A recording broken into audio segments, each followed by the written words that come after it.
Father Jacob? Yes. Yeah, now you could start. Welcome, Father. Most welcome. We are happy to receive you. We are happy to have you this evening. Thank you. Thank you, Father. Can all of you see me? I hope. Now can we see see you and we hear you well. Okay. Yes, Father. So you have already prayed that to know Him is more important than knowing about Him. Yes. And actually, we need to know Jesus, and knowing about Him helps us to know Him or experience Him. One of the early converts to Christian faith, though he was not baptized, Keshav Chandra Sen, a Bengali reformer, a disciple of Ram Mohan Roy, said, I can speak about Jesus, talk about Jesus, only to the extent I live. So, Jesus is very important. To live Jesus, I must know about Him. And this Christology class today, which actually needs more than 45 or between 45 to 60 classes, I'm going to talk in 1.5 hours. So naturally, only some main points of this Christology I'll touch today. Maybe later we have a chance to discuss. So before I begin this class,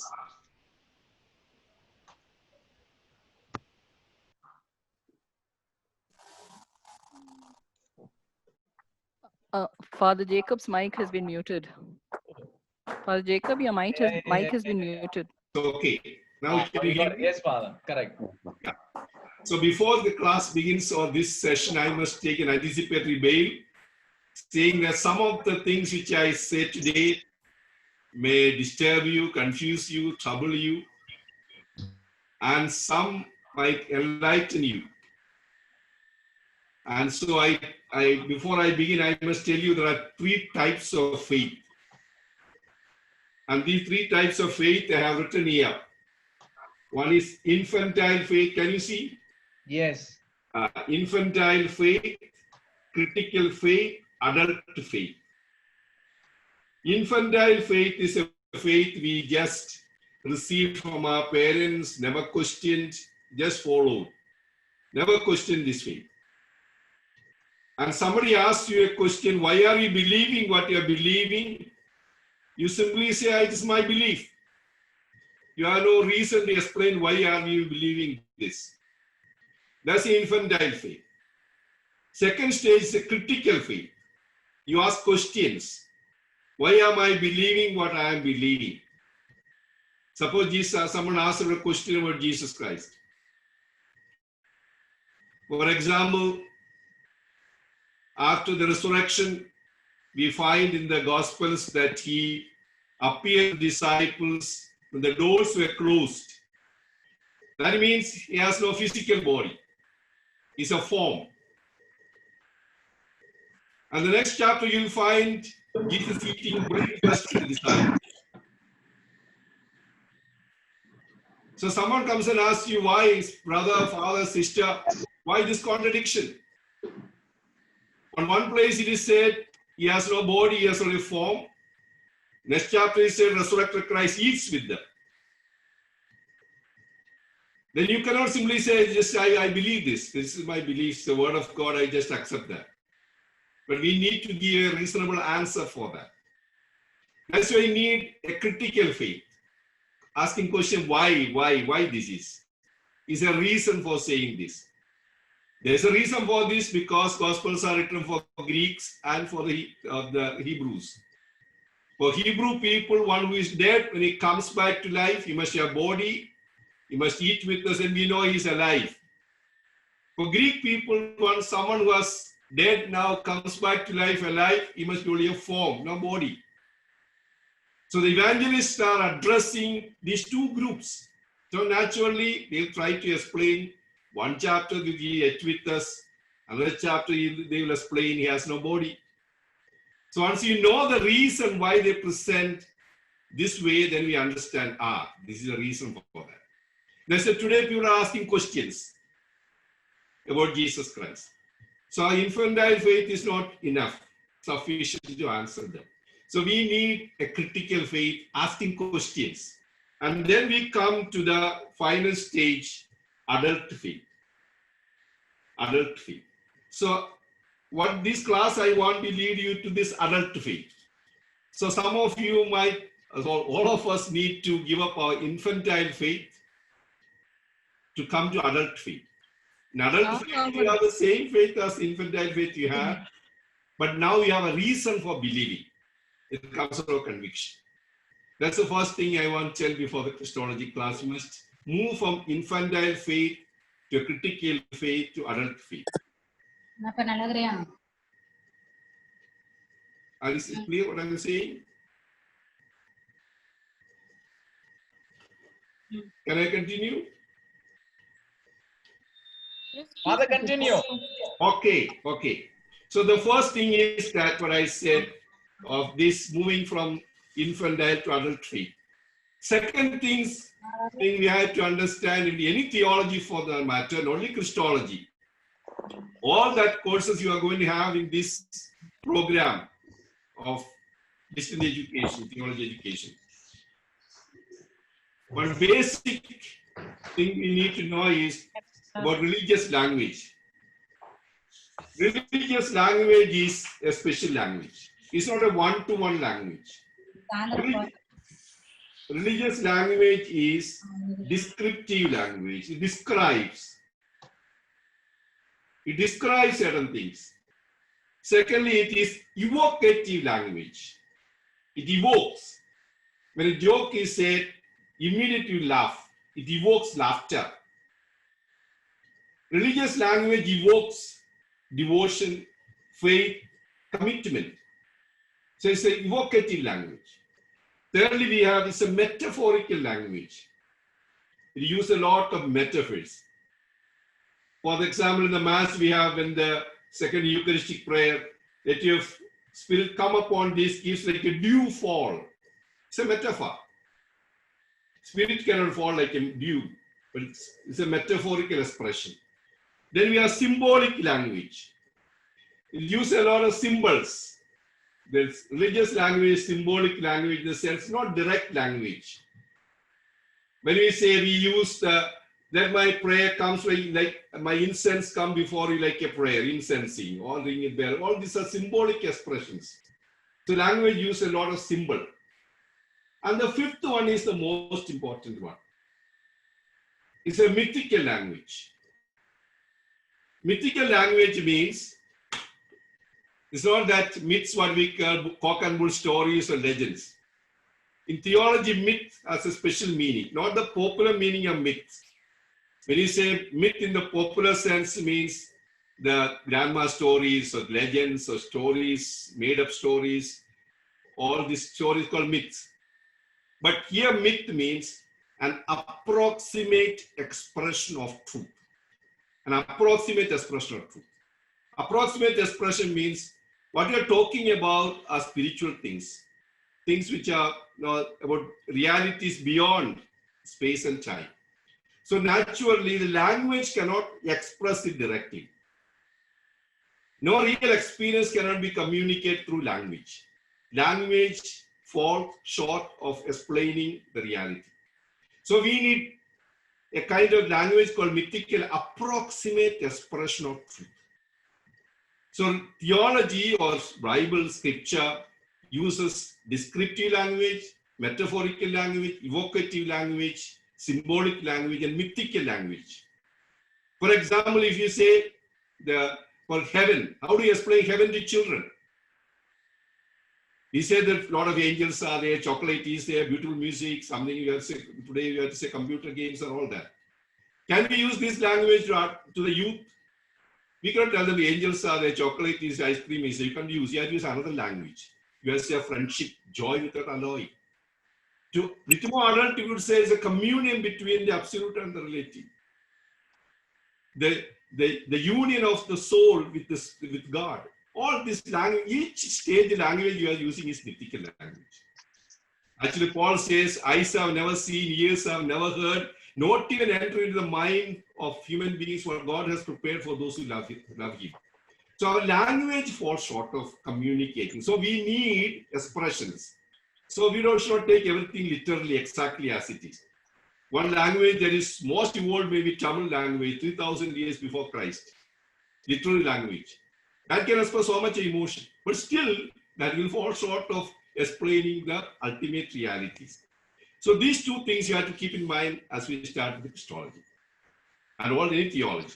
Religious language and also moving from infantile faith to critical faith to adult faith.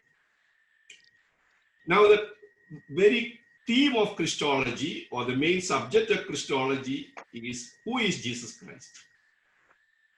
Who is Jesus Christ? And Jesus himself, at least gospel present as he asked. Later we can see that perhaps it is the question of the disciples. Who do you say that I am? We have in Matthew 16:16. And we have in Mark 8:29. We have this question. Who do you say that I am? In Caesarea Philippi, Jesus asking the question. Now if I ask you, all of you ask, who do you say that Jesus Christ is? Each one of you will have an answer. You'll say that he is Lord, my Lord. He is a Savior.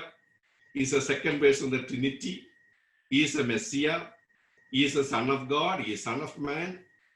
All, you can give various answers like this. All these answers are taken from the scripture. But do you understand what you say that when Jesus is Lord? What do you understand by that? Because there are many Lords. When he says Son of God, do you understand that? When he says second person of the Trinity, do you understand that? When he says Messiah, do you understand that? We can go on saying these words without knowing the depth meaning of that. But the question is, who do you say that Jesus Christ is? I have taught Christology for 180, this is the 87th time I'm teaching Christology. If you had to ask me about Jacob, who do you say that Jesus is? You have taught so many years, 34 years I taught Christology. And if you ask me, who do you say that Jesus Christ is? My answer would be not this statement, Lord, Savior, all that. That's all there. Talk about statements. I would say Jesus Christ is the center of my life. It's a center. You know, center is something around which whole life revolves. For some people, a family is a friend, or is a center. Some people, an ideology is a center. For some people, church is a center. Some people, their congregation is a center. Various centers are there. But the center determines your attitude, your behavior, your lifestyle, your relationship. So Jesus is the center of my life. And he is the meaning of my life. What's the meaning of meaning? When someone has no meaning, he commits suicide, she commits suicide. No meaning. When I say Jesus is the meaning of my life, it means that he is the beginning and end of my life. He is the source, the origin, and the goal of my life. He is the beginning and the end. He is the Alpha and the Omega of my life. Nothing outside the reality of Christ. This is not the small Christ, the Chota Christ, small Christ. It's the big Christ, all-encompassing Christ, the Alpha and the Omega. It's the meaning of my life. My life comes, my origin is from him, my end is him. So Jesus is the center of my life, and he is the meaning of my life. He is a revelation for me. Revelation of what? Immediately we say revelation of God. In the Old Testament, there are a lot of revelation of God. Why do we need a Jesus Christ? So we don't need a revelation. Maybe as fullness of revelation. Hebrew 1:1 says, many and varied ways God has spoken to our fathers. Now finally has spoken to his Son. So Jesus is a revelation of then what? For me, Jesus is a revelation not primarily of God. It's a revelation of human beings. Who they are and what they can become. So God becomes human to reveal to us who we are and what we can become. The primary revelation is about ourselves. God reveals to us through Jesus Christ who we are. If Jesus comes and asks you not about himself, who do you think you are? What is your identity? Maybe all of us say, I'm seeing on the word Nitya, Agragami, Pradima, or Christopher. I see on the side of these names. You say my name. No, that's not what your identity. That's a name. Or I am so and so. I'm principal of school, or I am this. No, that's not important. That's your position. That's not the identity. Who are you? What is my identity? If Jesus asked me the question, I must say, like the lover goes to beloved and says, knocks at the door, he says, I am the one. There's no place for you and me here. You have read in Tony DeMello's story. Finally, he says, I am you. When Jesus asked me the question, I must answer, I am you in my own way. I am you in my own way. Aham Christasmi. I am Christ in my own way. Because my existence is in him. In him I live, move, and have my being. It's the beginning and end of my life. As Colossians 1:15 says, he is the image of the invisible God. Colossians 1:15. He is the image of the invisible God, the firstborn of all creation. Everything is created in him and through him and for him. Everything is created in him and through him and for him. So all of us are in him. So all of us are a manifestation of Christ. All of us are a Christophany. So this is the revelation. Then he reveals about God. His revelation other than the New Testament is God God of unconditional love. The Old Testament is conditional love. You are my people, obey my commandments. Here is unconditional love. The new covenant is unconditional love. So he reveals the unconditional love of the Father. Then he reveals to us what the world is. The world also has beginning and end in him. The whole creation is from him and for him and ends in him.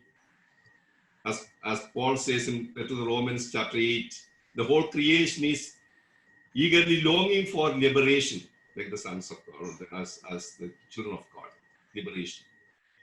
So Jesus reveals to me who I am and what I can become.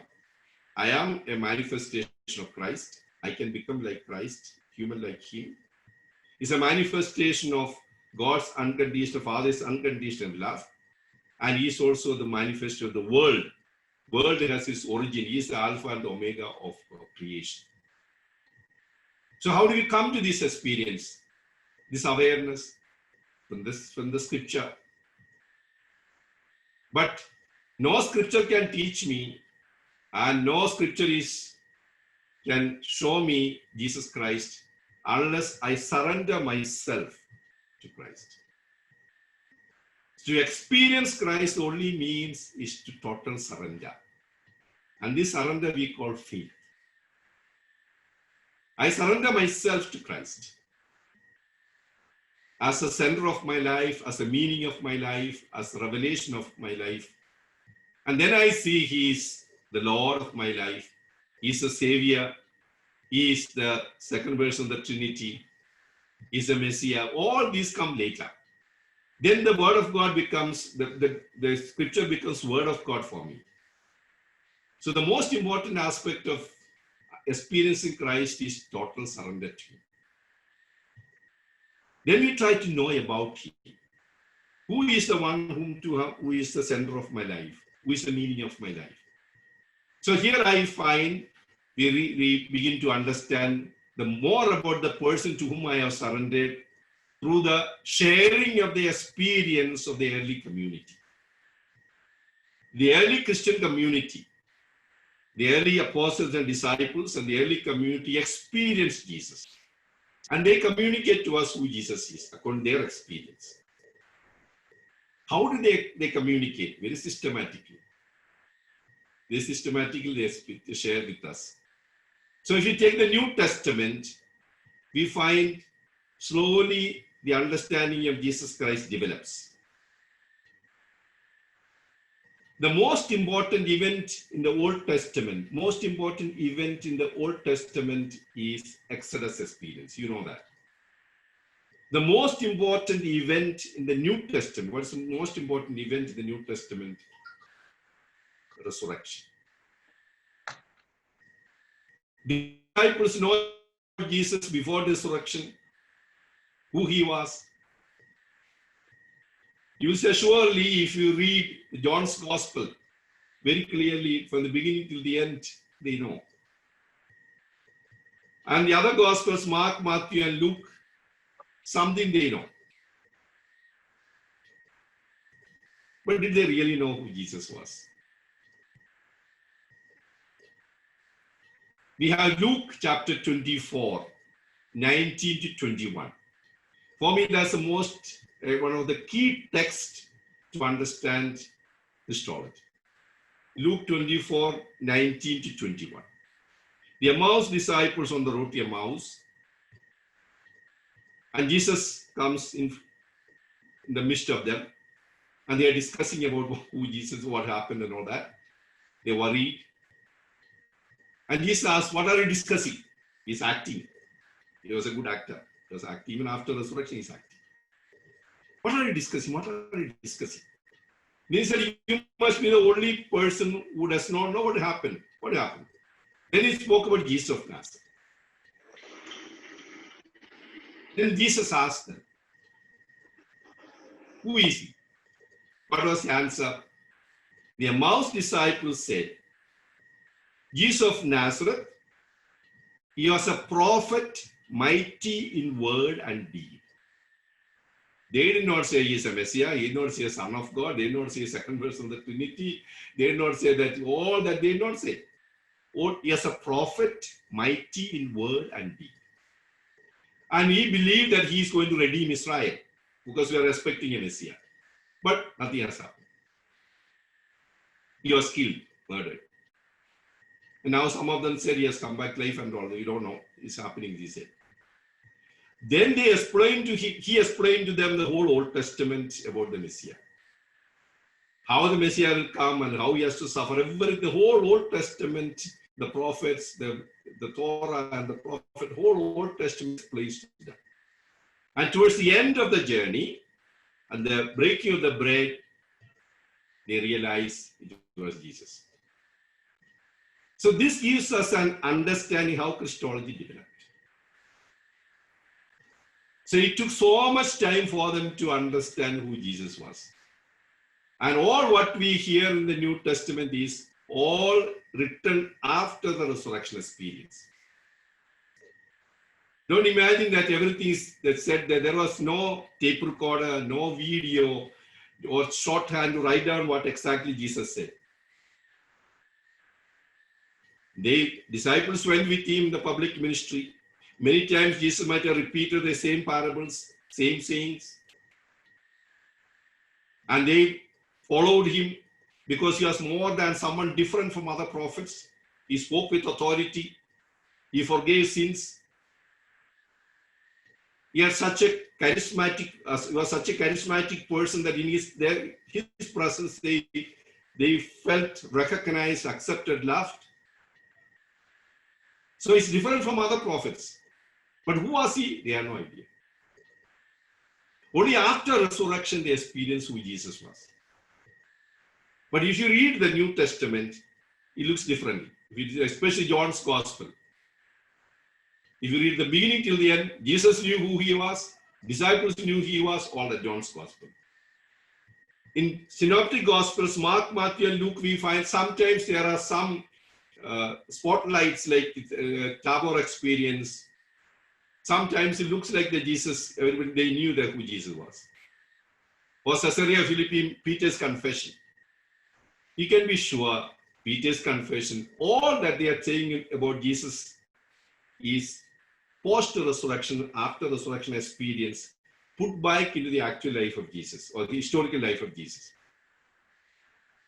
So Jesus' life of 3 years or the 33 years, first 12 years, you know, something Luke says, you do all that. Then we are 18 years, we don't know what happened. 30 years are over.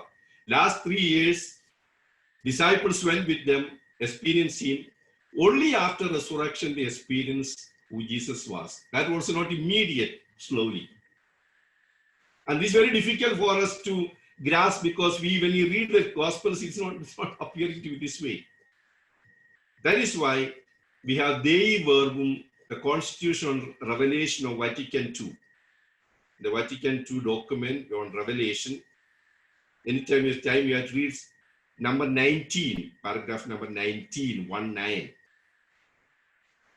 There we find it said the Gospels or the New Testament must be read in what way, what attitude, what mind, what understanding. Jesus said and did many things during his earthly life. Jesus said many things, did many things. Then after the resurrection, they have a long time of preaching about what Jesus said and did. In the light of the resurrection experience. So they are preaching about what Jesus said and did. Now they're interpreting everything in the light of the resurrection experience. And the third stage is the written Gospels. So what we have in us is written Gospels.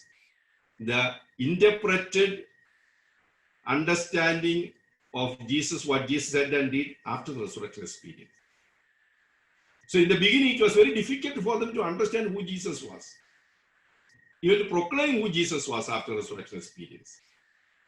If they say to proclaim the Jesus Messiah or Christ, people will ask, where is what Christ, what Messiah? When Messiah comes, he will establish the kingdom, Jewish kingdom. And he will liberate them from foreign rule, Roman rule. This has not taken place. Then how can we call him Messiah?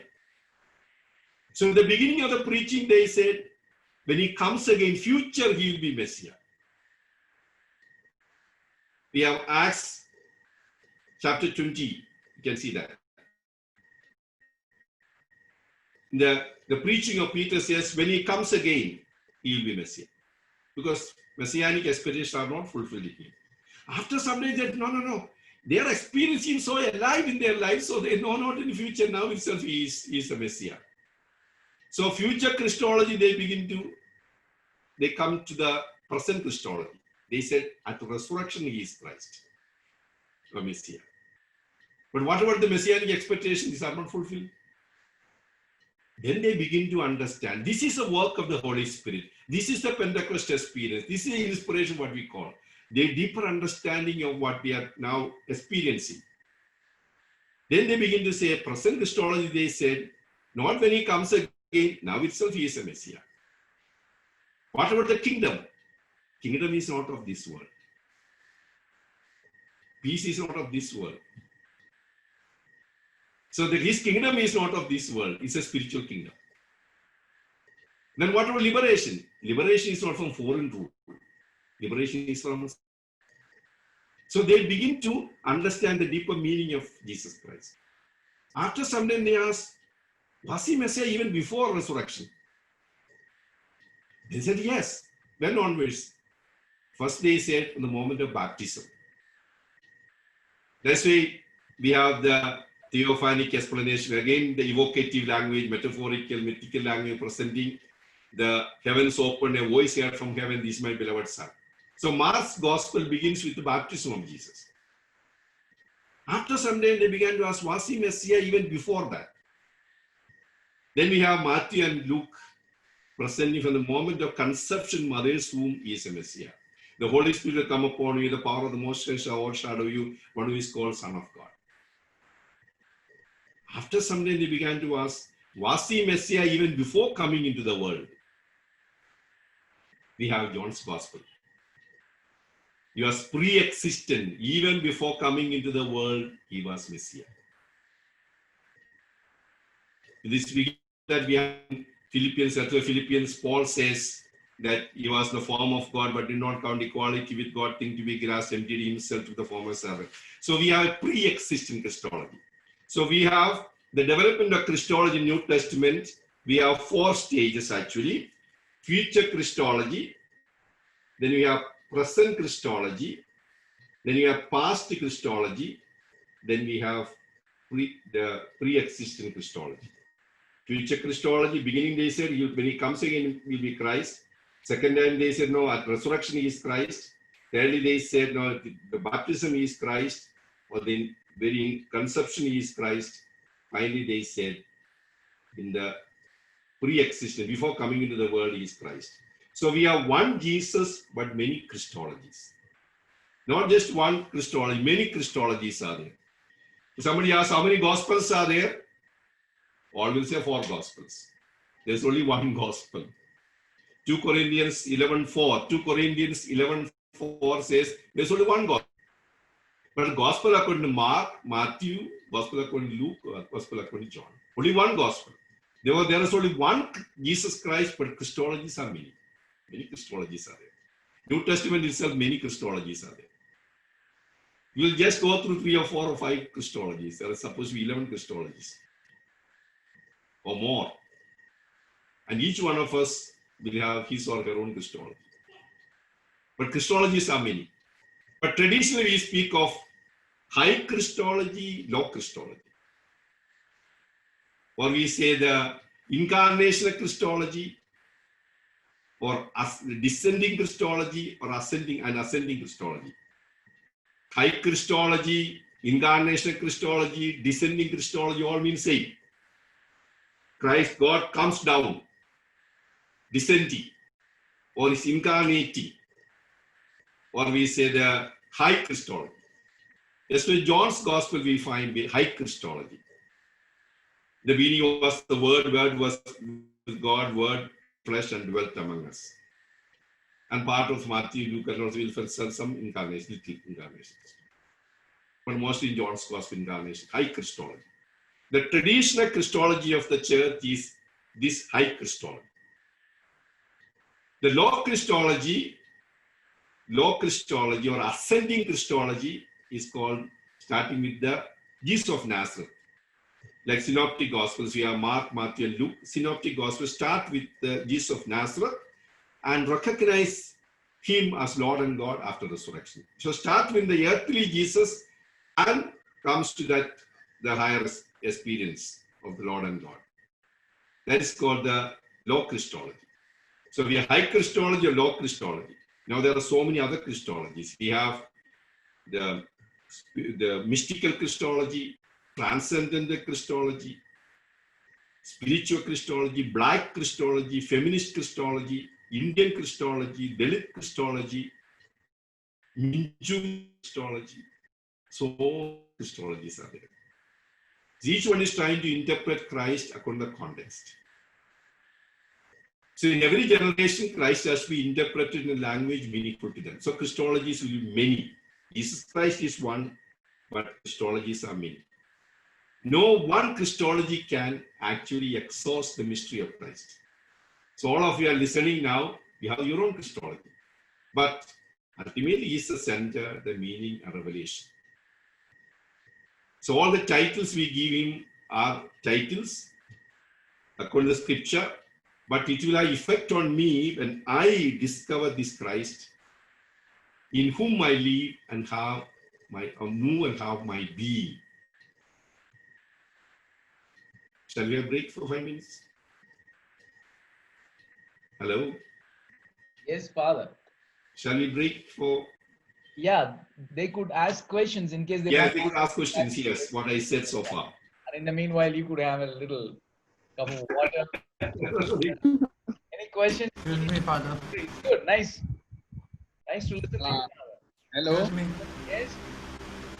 Hello? Yeah, we can hear you. Yes. Father, what was your opening statement? You said something about Raja Ram Mohan Roy. Yes.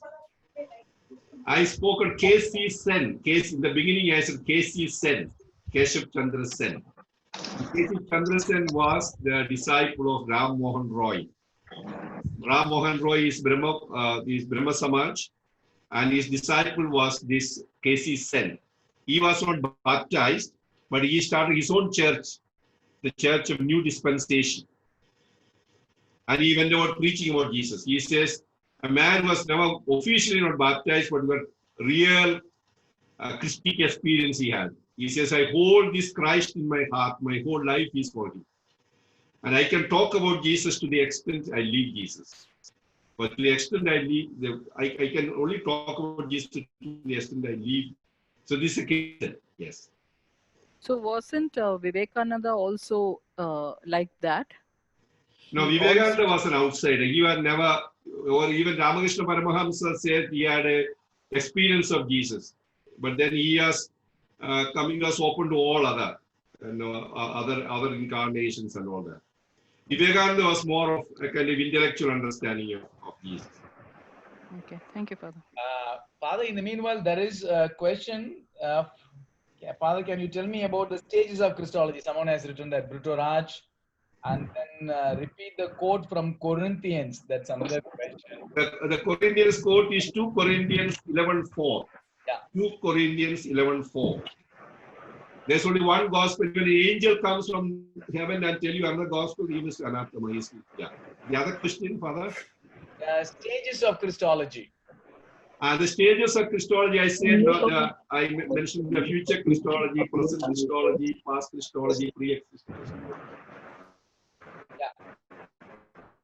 The stages of Christology, because suppose imagine that we were the first disciples of Jesus. Immediately after resurrection, we experience Jesus as so much part of our life, not part of my whole life is transformed. I am a new person, and I don't know who Jesus is. In the Old Testament, there is only one possible character to speak about Jesus is the Messiah. It's a Hebrew word, and the Greek word for that is Christ.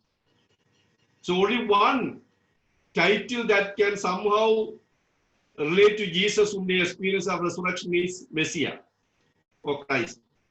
But if they say he is a Christ, then the whole thing collapses, because when Christ or Messiah comes, he will establish the political kingdom, Jewish kingdom. He will liberate them from foreign rule. That was the traditional belief of the Jewish people. And so they could not say that Jesus is Christ because nothing has happened. But then who is he? That was the struggle of the early disciples to proclaim Christology of Christ is. Then with the inspiration of the Spirit, they realized that his kingdom is not of this world. That's why the beginning they said, when he comes again, he is Christ.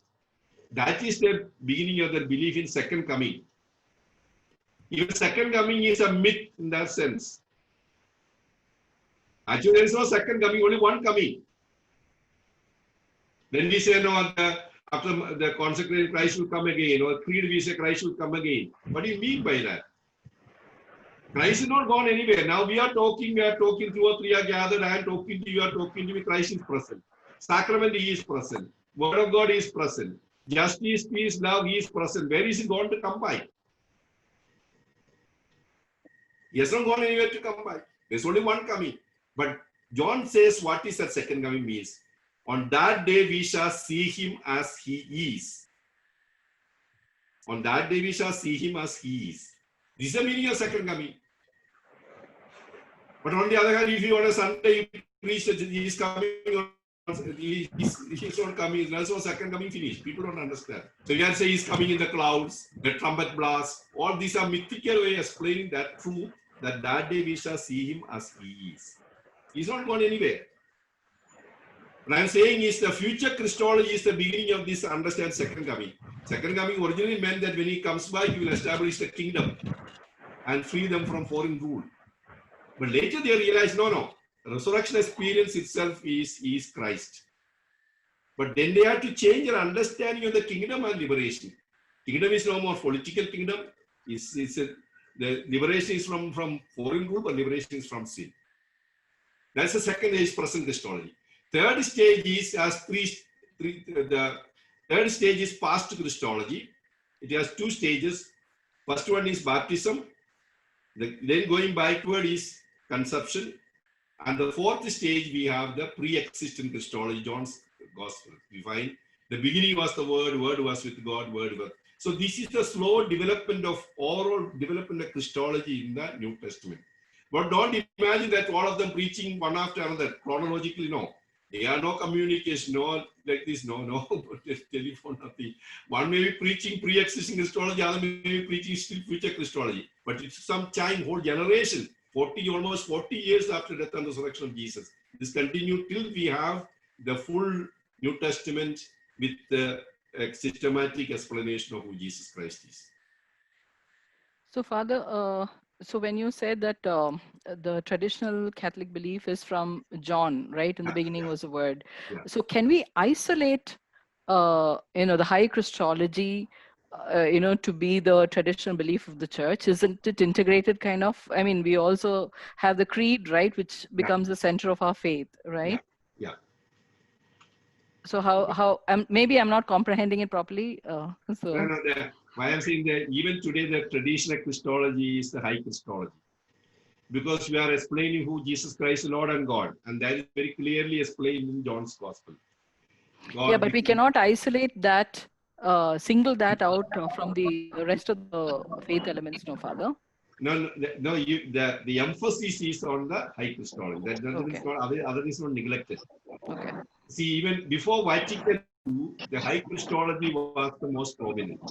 Now, after Vatican II, we have the emphasis on the low Christology, Jesus human. It is easy to believe that for us, for Christians, it's easy to believe that Jesus is God. But it's very difficult to believe that he was human like you and me. Therefore, what happened to high Christology, what was in they call Alexandrian modern Christology, it affected the whole church. Church is a pyramidical structure, and the Pope, the bishops, the priests, and all that representing the divine Christ. Liturgy was in Latin or Syriac in foreign language. All this was because of this high Christology. Now the shift is a paradigm shift, a change, a shift from after Vatican II is a human Jesus. I know he is my Lord and God and all that is, but he is humanness. Jesus is human. So therefore, all changes in liturgy, understanding a church as a participative church, everyone is recognized. All this come from this emphasis on the human Jesus, the second part, the low Christology. We cannot isolate one from the other. We need to integrate both. At the same time, emphasis today is on the human, Jesus the human. Can I ask a question, Father? Yes.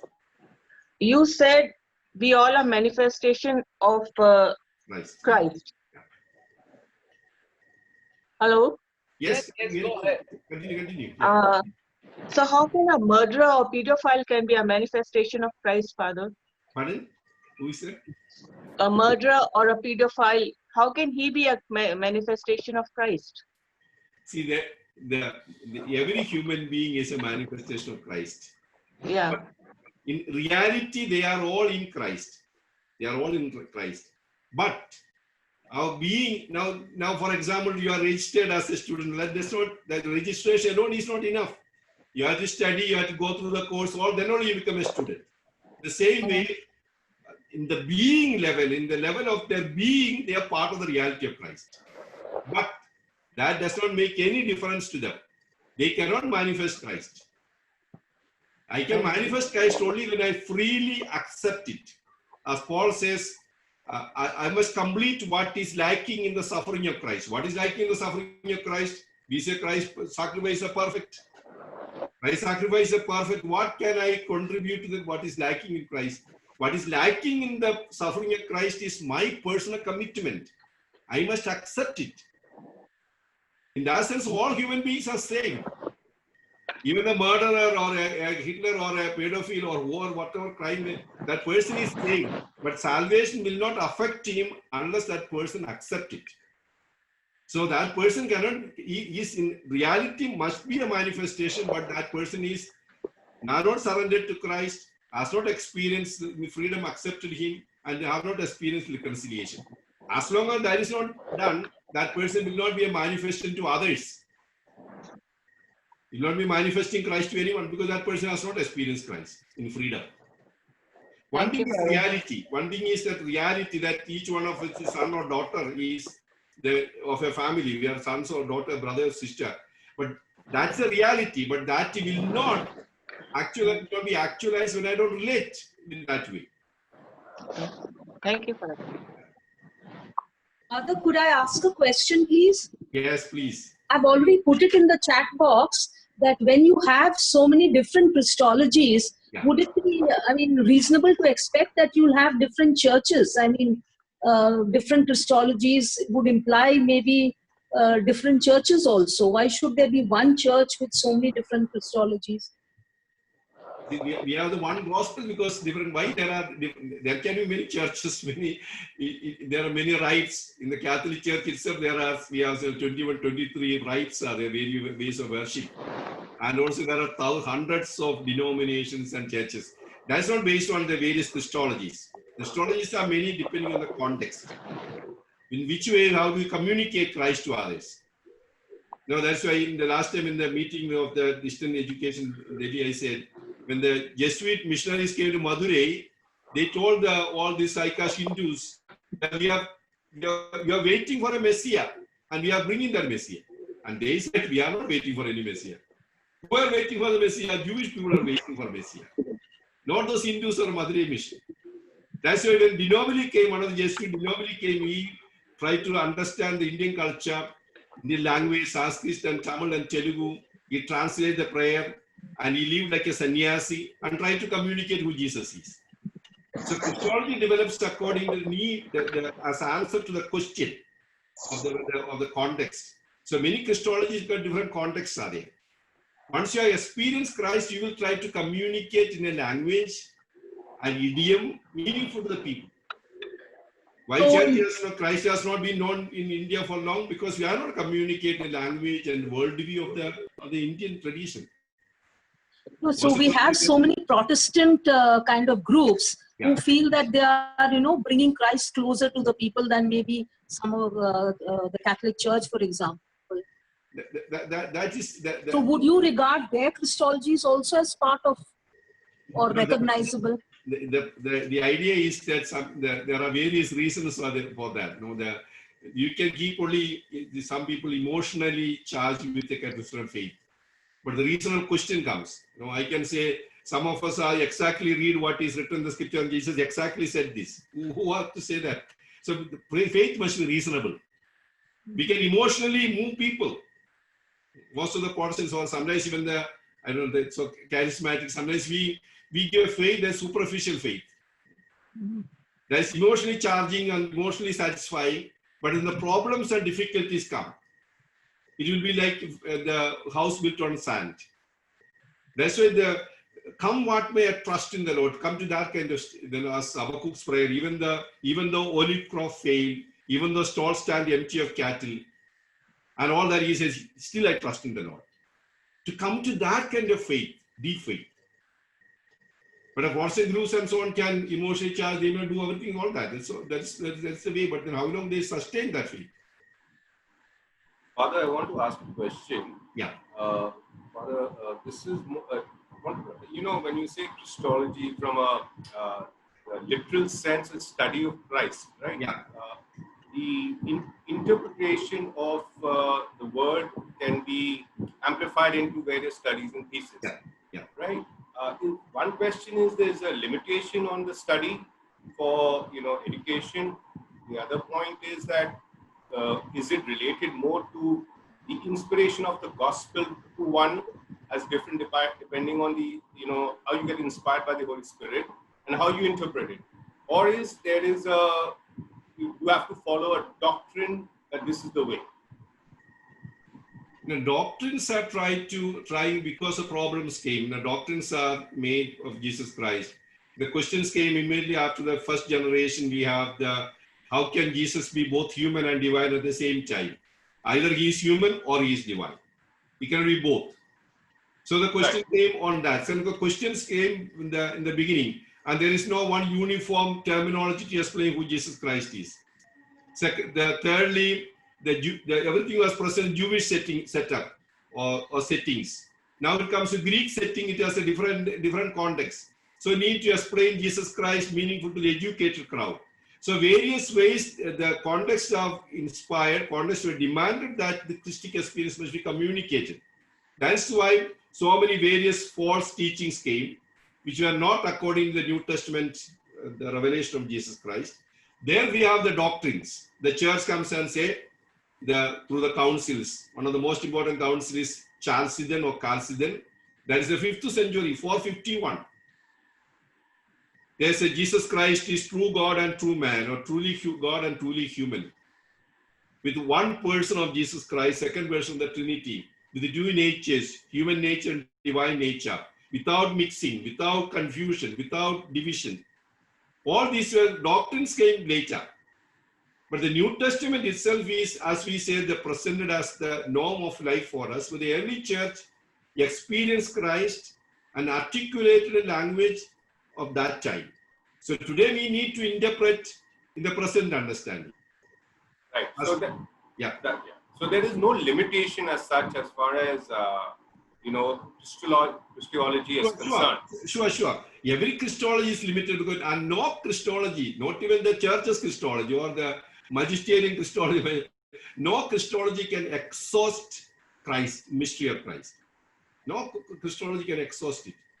This history is beyond all that, but each one of us can understand our own way. The way, our context, our understanding, how Jesus Christ is meaningful to us. Thank you. No limitations. Various Christologies are limitations, or their own limitations. Now, shall we stop the question? Just can I go to the next part of the New Testament Christology? I want to explain to you the various Christologies of Mark, Matthew, Luke, Paul, and John, and then maybe one or two things about the person of Jesus. Is that okay? Yes, Father, go ahead. Hello? Yes, Father, go ahead. Yes, Father, please go ahead.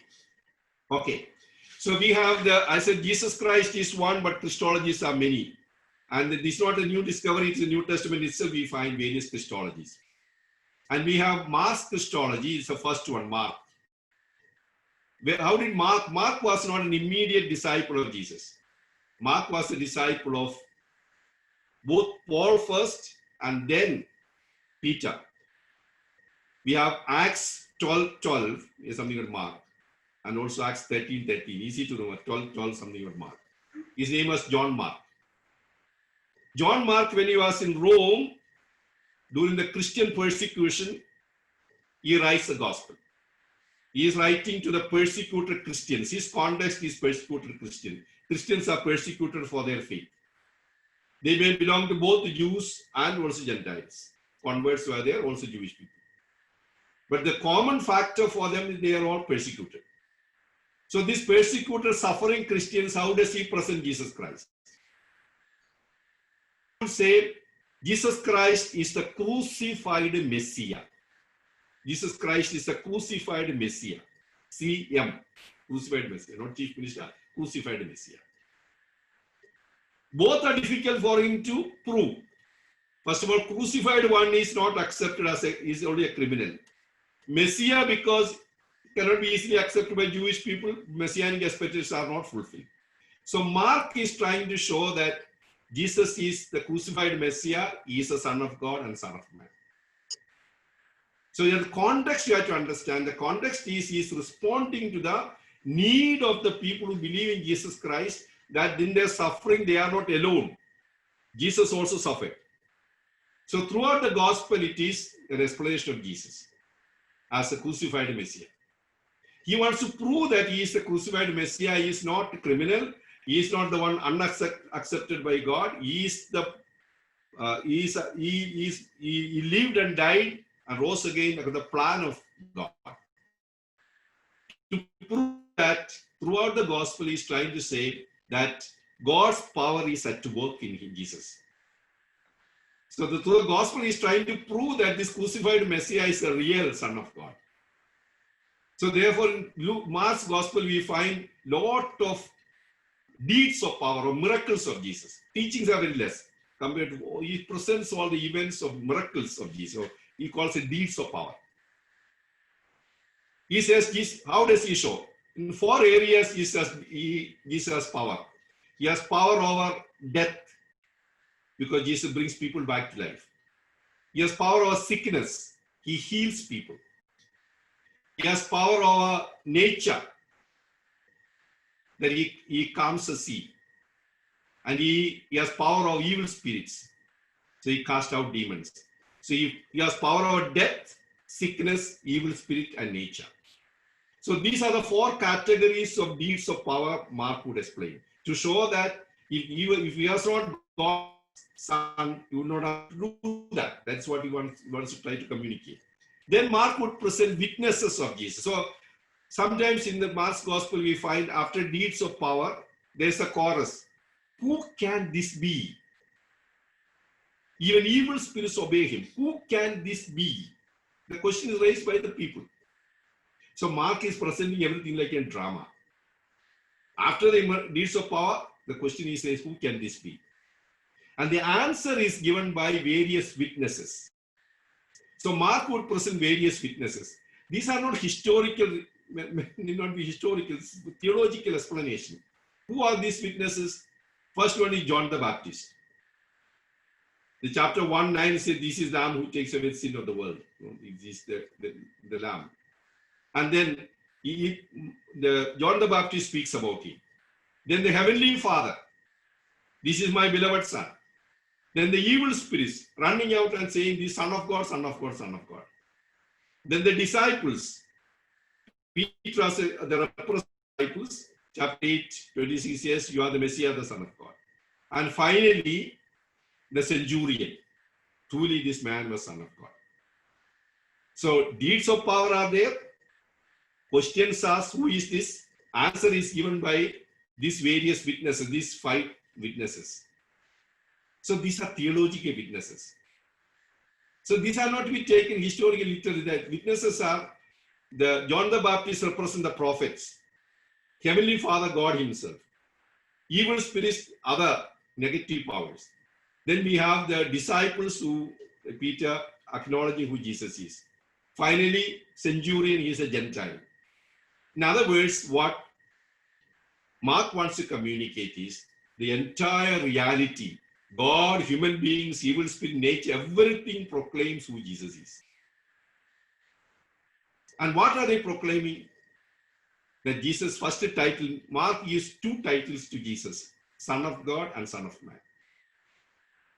Mark would say Jesus is Son of God, not that he said he is Son of God. Because we know that he is Son of God because he called God Abba. Abba is the babbling sound of children. In the Old Testament, Israel was Son of God, some kings were Son of God, the prophets Son of God. But Jesus is Son of God is different. He is Son of God in his very being. That's why when prophets announce something, he said, thus says the Lord. But Jesus says, I say to you. So therefore, Mark, Jesus is Son of God. The title Son of God means he explains a relation with his Father, Abba relationship. But the most important title for Mark is not Son of God, but Son of Man. No other gospel you find that title more as in Mark's gospel. Jesus always speaks of himself as Son of Man. In Mark's gospel, 3 contexts we find that the title Son of Man. One is whenever Jesus speaks about his final coming. Whenever he speaks about the final, he says, you'll see the Son of Man appearing in the clouds and so on. Second one is whenever Jesus speaks about his authority here on earth. Like 2:10, 2:28 and all that. When the Son of Man has authority to forgive sins. Son of Man is Lord over Sabbath. So whenever he speaks of future coming and judgment, secondly, when he speaks authority here on earth, and third and most important aspect of this Son of Man title is, this title expresses Jesus' suffering, humiliation, death, and resurrection. So Son of Man title is most used in Mark's gospel to express his humiliation, suffering, death, and resurrection. And so we have the 3 passion predictions, 8:31, 9:31, 10:33. Easy to remember. 8:31, 9:31, 10:33. He says, Son of Man will be handed over to the scribes and Pharisees, they'll kill him, and third day he will rise again. It also says when the Tabor experience, when they come down from the mountain, he says, do not tell anyone till the Son of Man is risen from the dead. And the title Son of Man also expresses Jesus' servant leadership. Mark 10:45. Son of Man came to serve and not to be served, to give his life as a ransom for many. And the title Son of Man also expresses his vulnerability. He can be betrayed by a disciple. He's not a superhuman. He can be betrayed by a disciple. He can be handed over to the soldiers or the persecutors. So this title is explaining of Jesus' humiliation, suffering, death, and resurrection, or Paschal mystery. Now, finally, Mark would say, Jesus is Lord. But why he was not accepted by the Jewish people? Mark himself would find the reason. He would say that theologians or the scripture is called messianic secret. Jesus did not want to reveal. It's more than messianic not reveal. Jesus did not want any publicity for what he has done. He asked that Mark's gospel, we find consistently Mark is telling those who have healed not to tell anyone. The blind man or the leper, don't tell anyone, but they even then told still. Or the witness of raising Jairus' daughter, don't tell anyone. So Mark would say Jesus did not want any publicity. Secondly, he would say the disciples were slow in understanding. Their hearts were hardened. They were not prepared to understand. That's what second reason. If those who were close to him did not understand him, how can other people understand? That's the question. Thirdly, he would say Jesus spoke in parables. In today's gospel, in the liturgies, parables. Jesus spoke in parables, and parables were not understood. So finally, Mark would say Jesus was a person who was not understood during his earthly life. Faith comes only after Easter. Therefore, he's communicating to the people persecuted. You will be persecuted. But don't give up hope.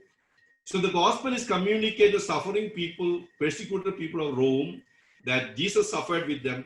He has also not understood in his earthly life. Faith comes only after Easter. So Mark presents the crucified Jesus Christ as the crucified Messiah.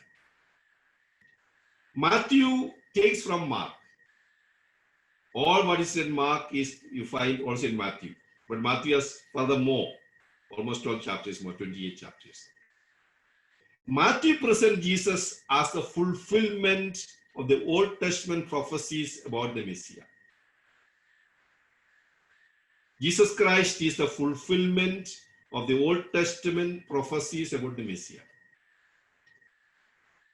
So that's in Matthew's gospel.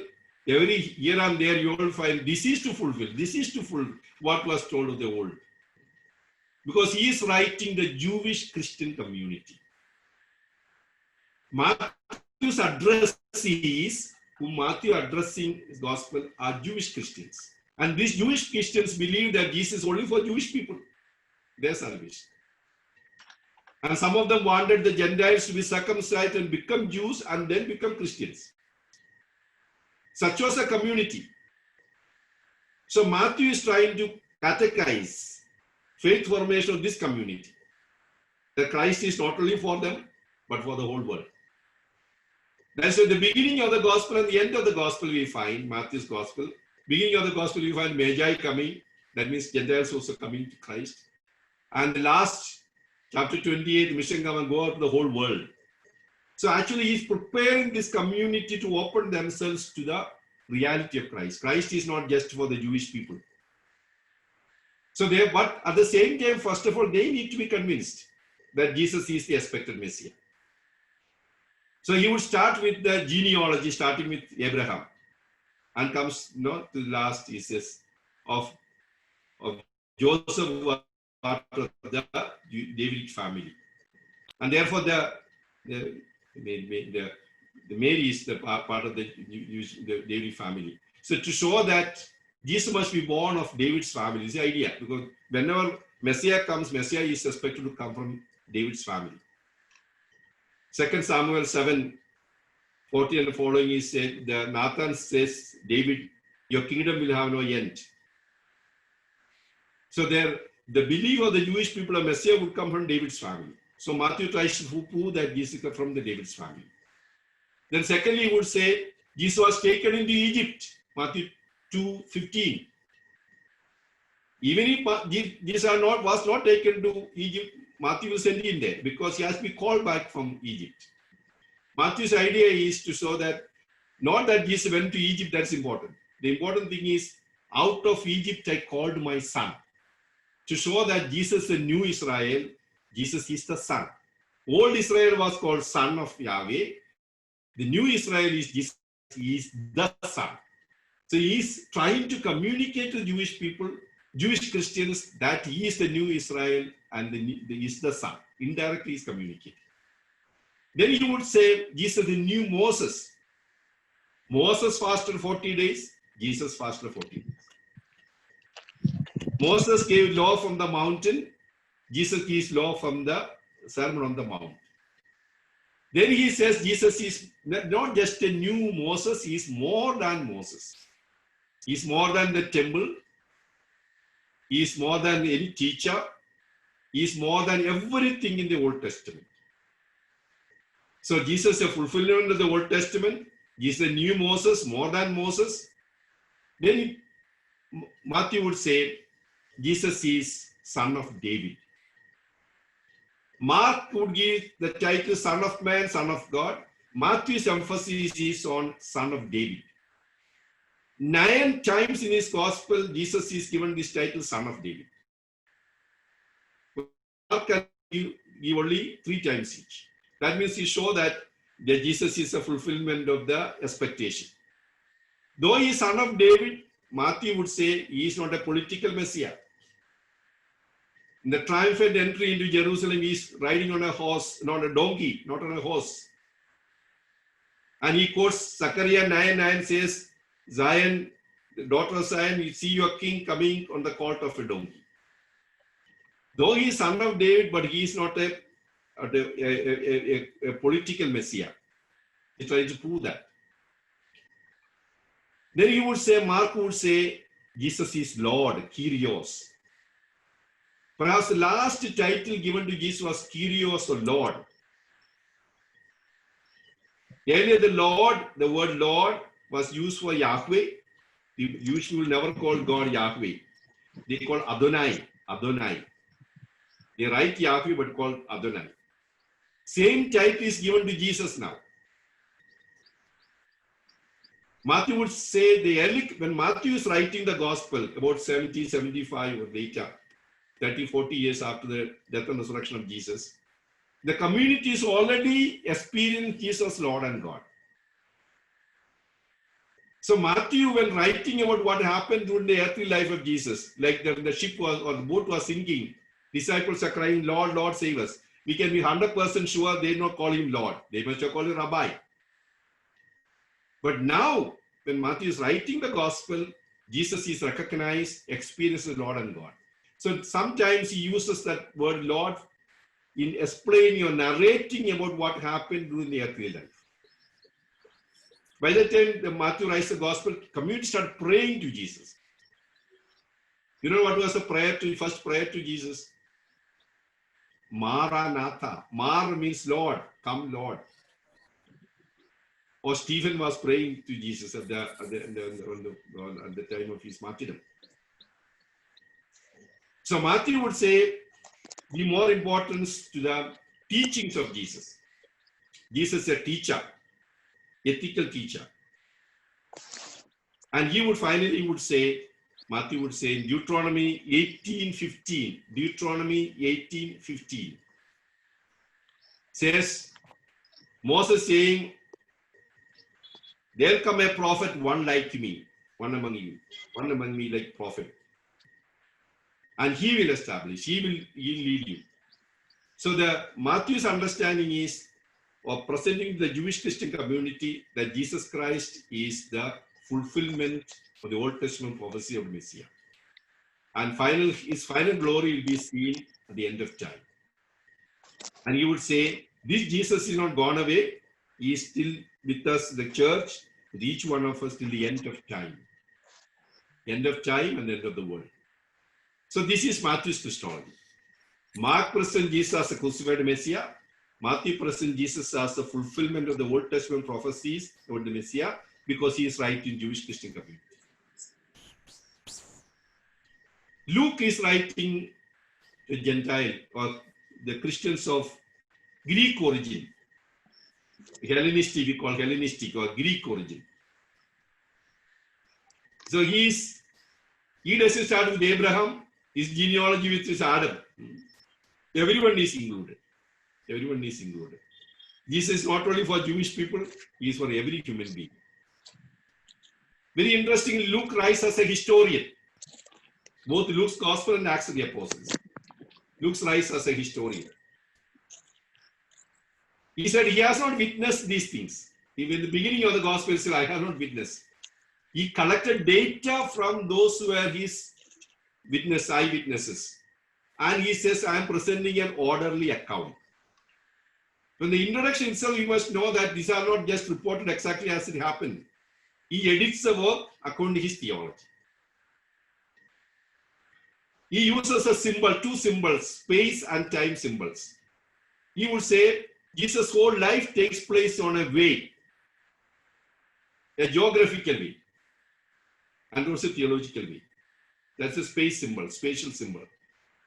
Then he would say Jesus' life and mission takes place in 3 days. In 3 days takes place. So that means a symbolic presentation. And the orderly account is for him, this history takes place, repeats itself. In Luke, history does not repeat itself. He says Jesus' life begins and continues. No reversal. No, it's an irreversible way, irreversible order. Jesus starts and goes forward. I stopped the video. So Jesus' life is a journey on the path or a way. And who prophesied about this way? Don't know how. No John the Baptist. John the Baptist prepared the way. Zachariah prophesied. When we say morning prayer, we say, no, the song of Zachariah, you, my child, prepare the way of the Lord. So Zachariah prophesied this the way. And John the Baptist prepared the way. And Jesus walks on the way. And the way begins at Nazareth. So we have the beginning of the gospel. He goes to the temple and takes the scroll and reads, the Spirit of the Lord is upon me, is anointed, preach good news to the poor and all that. So journey starts there. So chapter 4, 14 to 9, 50, 49, we have the Galilean ministry. Then from 9th chapter to 19th chapter, 10 chapters, journey towards Jerusalem. Then we have the third stage of the journey is from 19 to 24. The last is called Jerusalem ministry, passion, death, and resurrection. So Galilean ministry, journey towards Jerusalem, Jerusalem ministry, passion, death, and resurrection. And then the journey continues. We have in Acts 1, chapter 1, 8. You shall be my witness in Jerusalem, Judea, Samaria, and to the ends of the earth. You shall remain here till you receive the Spirit. Then you shall be my witness in Jerusalem, Judea, Samaria, and to the ends of the earth. One place is missing there. You know what? Which place? You shall be my witness, Jerusalem, Judea, Samaria, and the ends of the earth. One place is missing. Galilee. In Luke's Gospel, don't go back to Galilee. Matthew's Gospel, we say, you will see me in Galilee. Luke's Gospel, don't go back to Galilee. You have left Galilee. Most of our problem is you are not left Galilee. Our culture, our country, all that, we are not left, our language, all that. No? To go continue the journey of Christ, you have to leave Galilee. And then we have Acts chapter 28, 14. Acts 28, 14, Paul reaches Rome. That time, that was the end of the world. So the whole life and mission of Jesus is in this journey. Galilean ministry, journey towards Jerusalem, Jerusalem ministry, passion and death, and the journey continues. We'll say through church, through Holy Spirit, through you and me. You have to continue. I have to continue the journey. When I am talking, when you are listening, we are continuing the journey. In this framework, that is why the spatial symbol. If you take chapter 13:38 of Luke's Gospel, Jesus tells, go and tell that fox for me. Herod is trying to kill some Pharisees, came and told him, he said, today and tomorrow I do my work, and third day I finish my course. So the whole life of Jesus is today, tomorrow, third day. You see how the connection between the spatial symbol, journey symbol, path, and this symbol. First day is today is the Galilee ministry. Tomorrow is journey towards Jerusalem. Third day is finishing the Jerusalem ministry Passion Day. So these are not written, Gospels are not written haphazardly, very systematic, theological, orderly way. So in this framework, he presents who Jesus is. So in this framework, he would say Jesus is first of all, has royal dignity as son of David. So infancy narrative, in the beginning of the gospel itself, the royal dignity of Jesus is shown. And also in his healing ministry, the blind man is calling out, Son of David, have pity on me. Royal ministry is, in the ministry itself, this dignity of Jesus, Son of David is there. Not the title, dignity, royal dignity. Secondly, we would say Jesus is liberator or savior. Jesus is liberator or savior. So Luke's main thrust is Jesus is liberator or savior. What is liberation or salvation? Today, the most used word is wholeness. Salvation is wholeness. Wholeness is when I'm at home with myself, at home with God, at home with others, and at home with nature. At homeness. Jesus is liberated. He brings at homeness. Then I'm at home with myself first. Then I'm at home with God. Then I'm at home with others and nature. This is the order. For us, the liberation of sin. Sin is what? Sin is alienation, separation. Alienation not just from God. Everybody is nothing of God. No. Alienation within myself. Brokenness within myself. It affects my relation with God, my relation with others and nature. So Jesus heals people of their physical sickness, psychological sickness, social sickness, and spiritual sickness. And those so-called psychological sickness we call as casting out demons. So Jesus brings wholeness by healing people of all levels so that they can be at home with themselves, at home with God, at home with others, and at home with nature. And Luke also presents Jesus infinitely human. No Gospels present Jesus so human as Luke presents. Luke's Christology is Jesus liberator and savior and infinitely human. The parables of the Good Samaritan, or the incidents like the raising of the widow at Nain, or the case of Zacchaeus, or we have even the last one, the cross, Jesus praying for those persecuting him. All this shows his humanness. And this also has social concern. He continues a social concern of John the Baptist. And he said, when he invite those who can repay. Then he had special concern for women. Because in his presence, women felt recognized, accepted, loved, and cared. That's why he could accept the hospitality of Martha and Mary. So he treated women as human persons.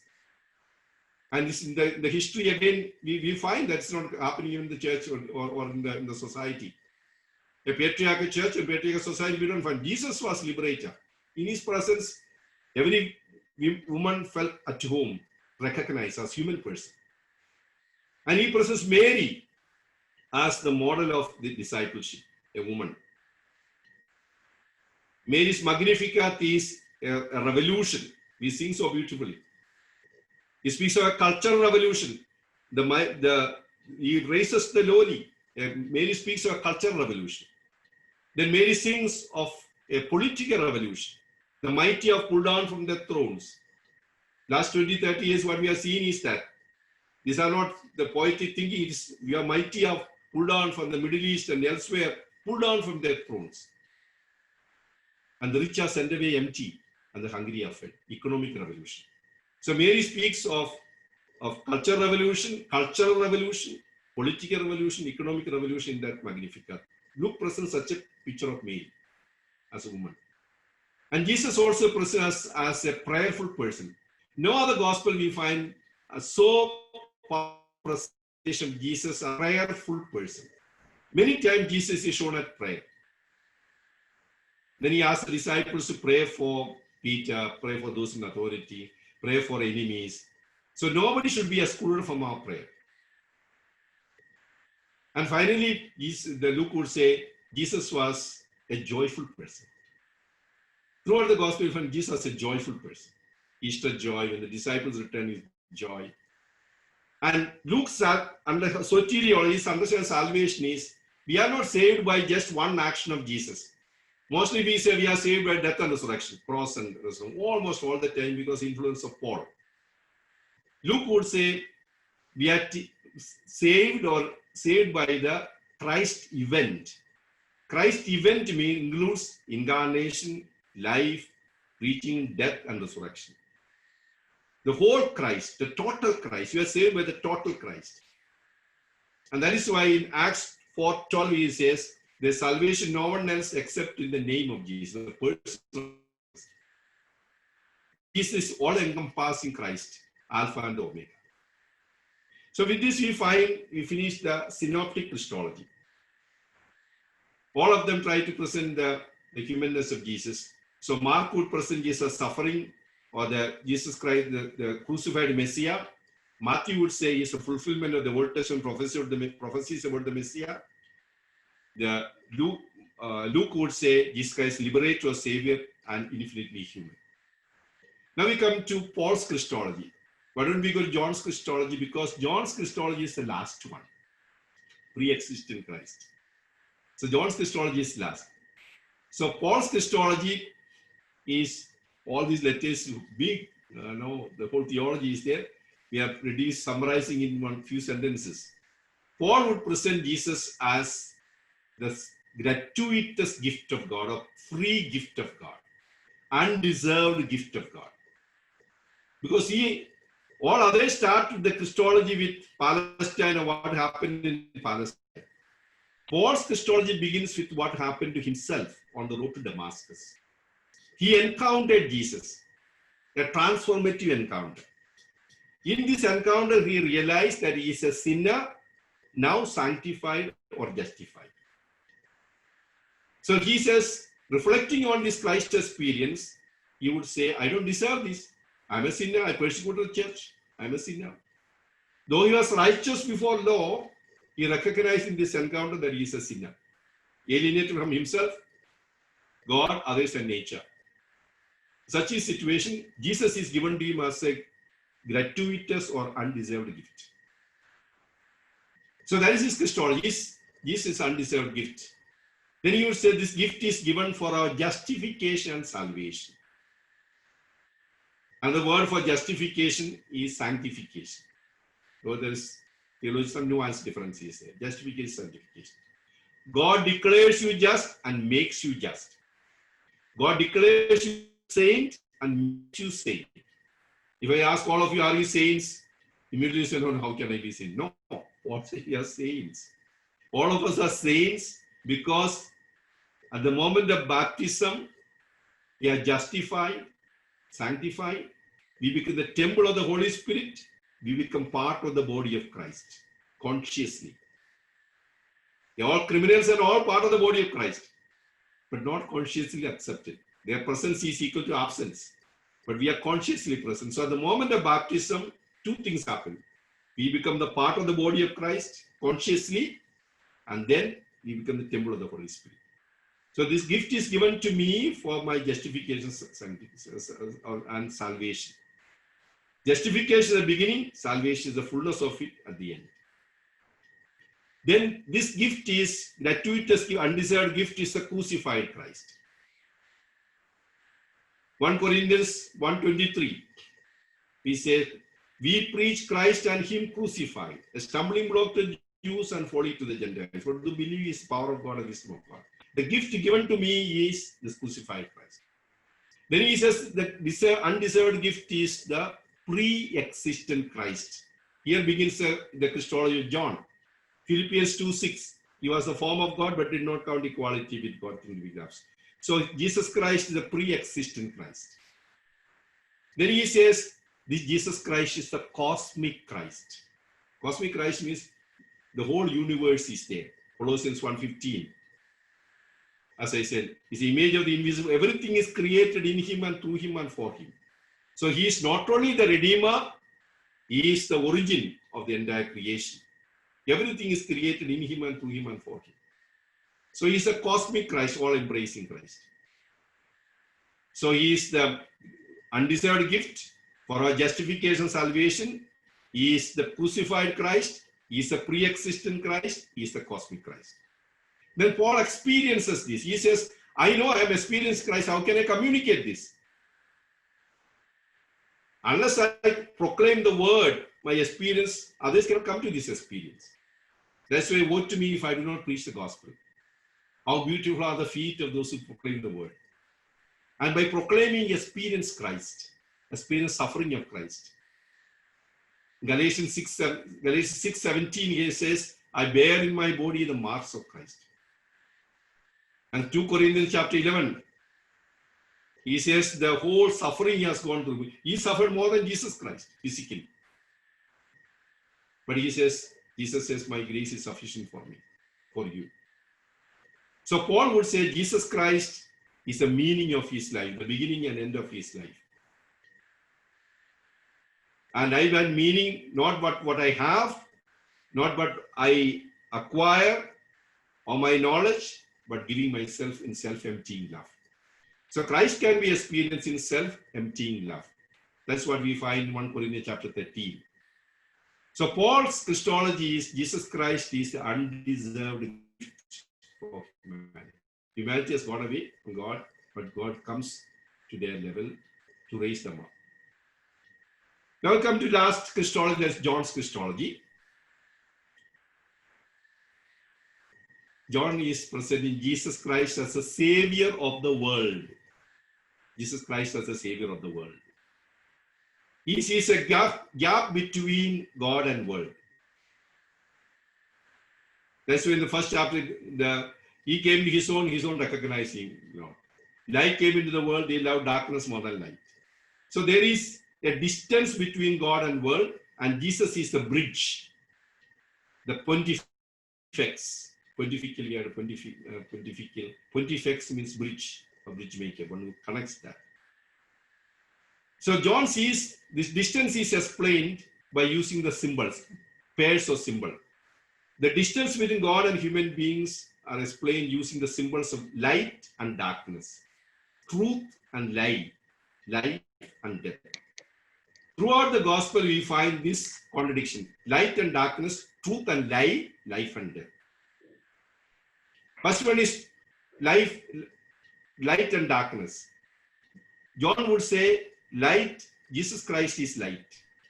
And those who do not accept him are in darkness. We have 3:19, John 3:19. Light has come into the world, they love darkness more than light because their deeds were evil. And he is truth, because in Jesus Christ, the ultimate revelation of God is revealed finally, fully and decisively to Jesus Christ. So he is the truth. Rejection of Jesus is not untruth, lie. And Jesus is life. Those who accept him are in life. Those who reject him are dead. So for John, there is now 50. The choice one has to make. Either accept, surrender to Jesus, and be in light, or reject him and be in darkness. That's why in John's gospel, there's only one sin. If I ask you what did John the Baptist say, here's the Lamb who takes away, many will say in the mind sins of the world. No, it's not sins. Go and check 129. He is the Lamb who takes away the sin of the world. Only one sin. And now, formerly, liturgy used to be that one sin during the Gloria, but now everything is sins only. Sins are chota sins. There's only one mortal sin, only one sin. That is closing oneself against God. A fundamental option against God. Closing oneself against God. That is sin. Jesus takes away that sin. That means he is completely open. God becomes part of this world which is closed and makes it open. That's the way he takes away the sin of the world. So Jesus is a radical contrast to the world. Jesus is light, life and truth. John would say that as if Jesus is saying, John's gospel, you read as Jesus is saying, I am the light, I am the way, I am the door, I am the true shepherd. It's not Jesus directly saying, it is the early community's experience of Jesus as the light, as the truth, as a good shepherd. It's a way of communicating, as John would say in chapter 20. All what Jesus said and done you to write, the whole world would not be enough. We write like this to communicate that Jesus is Son of God. So Jesus Christ is the center of the gospel. He's the center. So people are come and see, he says, and experience Jesus, this person. But there you find some people accept him, some people reject him. Those who accept him see only his human, reject him see only his human dimension. Those who accept him see both dimensions. And one who confesses and accepts him, the one who is the real confessor of faith, one who confesses him, one who proclaims or confesses who Jesus is in John's gospel is not Peter. Peter is a sorry character in John's gospel. Until the last moment, even the last dialogue, he calls him Simon only. Though he has given him name Peter, Simon had not become Peter. The model of Christian faith in John's gospel, many people do not know, is Martha. Oh, Martha is the real, her confession of faith is stronger than that of Peter. But the church is built on not Martha or Peter. Martha's confession is all comprehensive. I believe John 11:27. John 11:27, you can see dialogue between Martha and before in the context of Lazarus. Do you believe that he is resurrection right? I believe that. He's the one coming into the world. You are Son of God, the Messiah. Whole Christology is summarized by Martha in that. And that is why what the believer sees is Jesus is coming from Father and going back to Father. Jesus coming from Father means total communion with his Father. Going back means fulfilling the mission. That is why the last word of Jesus on the cross, it is finished, it's accomplished, mission accomplished.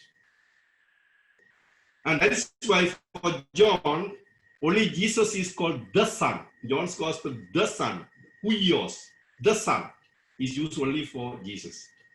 We are all called children. We are not called sons and daughters. In Pauline theology, we are adopted sons and daughters. In Johannine theology, only Jesus is the Son and we are children. So John's Gospel is the last stage of Christological development. The emphasis is shifted from cross and resurrection to incarnation, but both remain together. So for John and later fathers of the church, very God becoming human itself is salvific. Very fact God assumed humanity, not just one human, the entire humanity, all before Jesus coming, all after Jesus coming, all contemporaneous with him, all are included in his humanity. So incarnation itself is salvific. We are saved by very fact of incarnation. Cross is only the culmination of it. But most of our Christian tradition, we have the theology of Paul and Augustine, we have the coming into that theology. We emphasize more cross and resurrection because Paschal mystery, because suffering, difficulties and all that. And the Christmas of incarnation, we have minimized. But fathers of the church would say the incarnation itself is salvific. Very fact, God became human. So John's Christology, we find the shift is from death and resurrection to incarnation, but both remain together. So this is the entire New Testament Christology. Any question, any clarification what I said? How many minutes more? I don't know. Other? Yes. Now, how long? I mean, we are 6:50. It's already. Yeah. Maybe we can ask them to allow them to ask some questions. Yeah. And eventually, let us see. Maybe if needed, we can even later on in the second spell we can continue the class also, Father. It has been wonderful. Now we'll ask them to ask questions. Means when today or later? Later. Okay. And before I go further, there is the CBCI has published a book on Jesus Christ. Therefore, all the seminaries on Christology, the meaning of Jesus Christ, an introduction to Christology. This is the CBCI Bishops Conference textbook for Christology, and this is available in the Theological Publication of India, TPI. If you are interested, if you write TPI, twice TPI, and then the gmail.com, and the students will get some 30% coming. There is some around 200 rupees there. The whole Christology is there. Yeah. The meaning of Jesus Christ, Introduction to Christology, published by Theological Publication of India. Yeah. Yeah, That's a wonderful thing. I think for most of us, it will be of great help, such books, because not only just reading a small material that we get, but also it's good to enhance our thinking by reading little more. And theological publication in India, which means it will be also of price may not be very high, so we can manage to buy. I recommend that we buy that. Wonderful. Thank you, Father. Okay, thank you. Any questions? Yes.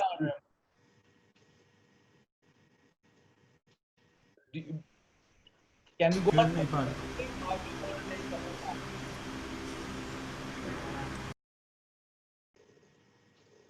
Yes, I'm ready to listen. Listen. Okay. So those who want to ask questions, please unmute yourself and then ask. Excuse me, Father. Yeah. Edward, go ahead. Father, I didn't get you. You were explaining something about during the after the resurrection of Jesus, he was able to he was eating some. He could eat and drink. I couldn't get it because of the sound was not very clear. Okay. If you could explain some more about it. Okay. So in the beginning, I said so many questions are raised today. One is, if Jesus is God, why did he pray to the Father? Some of the Catholics went to become Muslims because he had told Jesus is only a prophet. And the reason given was that if Jesus was God, why did he pray to the Father on the cross? One question. Questions like this, what I said before is, another question was asked is, the gospel narration after the narrations about the resurrection. One place we find Jesus, when the doors are closed, Jesus enters and says, peace be with you. That means doors are closed means he has no physical body. He is only a form. Same chapter, next chapter you find Jesus eating breakfast with them, having something to eat. So they eat with them. How this contradiction? On one place it looks as if we are a physical body, and we are told that Thomas was shown that side, no, come and put the finger, put the finger, but then we find that picture. Another place we find that he's only a form. How do you explain this? I raise these issues because people are raising this kind of questions today. So we cannot just say you believe what is written there. No, it's not correct. You have to give a reasonable answer. And the answer I say, Gospels are written to a particular community, and for both Jews and Gentiles. And Gentiles are mostly Greek people. Only Greek people make a separation between body and soul. Often we say, may his soul rest in peace. Today we don't say, may his soul or her soul rest in peace. May he or she rest in peace. Biblically understand there is no separation, body and soul. There is no kind of dichotomy separation. The whole person. So for the Greek people, matter and spirit, body and soul. For them, when one is dead, when he comes back to life, he must have no body. Body is gone. Only spirit is there, form is there. So for the Greek people, the evangelists or gospel writers are presenting Jesus in a form. That is where doors are closed, he entered. For Jewish people, they cannot understand matter and spirit, they cannot understand. The person who is dead must come back to life, means he has a body. He eats with us, then only they will understand that he is alive. What the evangelists wanted to communicate was that whether his body has no body, that's not the issue. Jesus was dead, now he is alive. How do we communicate that Jesus is alive? Like I said, how do you communicate heaven to children, heaven to youth, heaven to adults? You use different types of language, different types of imageries, different types of concepts to communicate the truth that heaven is a joyful experience. Same way, resurrection means Jesus is alive. How do you communicate to Jewish people? Yet with us, you touched and felt and all that they had to say. To other one, they had to say that Jesus is a form. When the doors are closed, he is enters. Are they telling a lie? No, they are not telling a lie. The way of communicating the truth that Jesus is alive. Yes. Father, we believe that. Thank you, Father. Yeah, Father, this is Maria. We believe that Jesus said those words, right? I am the light, the truth, and the way. And then I am the good shepherd. I am the resurrection. So there are some 7 I am statements. Yeah, I am So are you suggesting that Jesus may not have actually said the I am statements, or because you mentioned that John is I presenting it that way? Yes. I understood what you're saying. Actually, John is writing almost 90 years, or it was 60 years after death and resurrection of Jesus. By that time, when John is presenting the gospel, the beginning, you have to know that John's gospel was not accepted as canonical gospel. It took some time for the church to accept John's gospel. Right. 60 years after the death and resurrection of Jesus, Maria. And then this time, communities experience Jesus alive. He is the way, the truth, and life. So he's trying to communicate that. And not only that, he is using the Old Testament Moses experience. Moses asked God, Yahweh, what shall I tell the Israelites? He said, I am who I am. So actually, John is using that Old Testament and taking that cue from that and presenting Jesus. You see, for example, I was asked to write a script on Holy Spirit. And I could write it on the Holy Spirit is the gifts and all is the third person of the second person of Trinity and all that I could write. But in that presentation of the script of that drama or slides, suddenly I got the inspiration, why not Holy Spirit speak from the person? I am the Spirit of the Lord. I was hovering over the waters. So it is a kind of style of presenting the reality. The truth is that Jesus is the way, Jesus is the light, he is a good shepherd. That's the experience of the early community. So they will communicate in language in a way that is easily understood and also the reality. It's not necessary, because the whole question is, I can ask the most difficult question for you and put you not to sleep. Did Jesus know that Jesus of Nazareth, that Jesus of human, did he know that he was God? It's a very serious question in Christology. Right. Jesus of Nazareth as human, did he know that he was God? When you read the Gospels, it looks as if he knew, like John's Gospel. Yeah, that's a question I've asked myself too. Did he know in his growing years that he's a Messiah? And I mean, if we read his the presentation episode, we think he knew, because he responds to his parents that way, right? Did you know that I should be in my father's house? So for that, does he know that he is God? No. See, the mission, when Jesus was 12 years, he was aware of the mission. Tell you, when I was 12, I joined an apostolic school. 9th year, I only wanted to become a missionary. I had 3 years before Jesus' consciousness of mission. The consciousness of mission or intimate relationship with the Father need not necessarily show that he knew that he is God. Not that he was God. Second person, that he was God. But it's very clear to understand. He was God, but that he was God does not enter into his human brain or human thinking. If it enters, it's very difficult to tell without background. I'm telling you something. If it enters into his mind as human person, he knows that he is God, then all what we're talking about, God becoming human, becomes meaningless. Then it becomes a fancy dress. He becomes an avatar. He becomes an appearance. Then God has not truly become human. God has become truly human as his human consciousness and human knowledge. He should not know that he is God. If he knows, then he is no more human. He's only pretending to be human.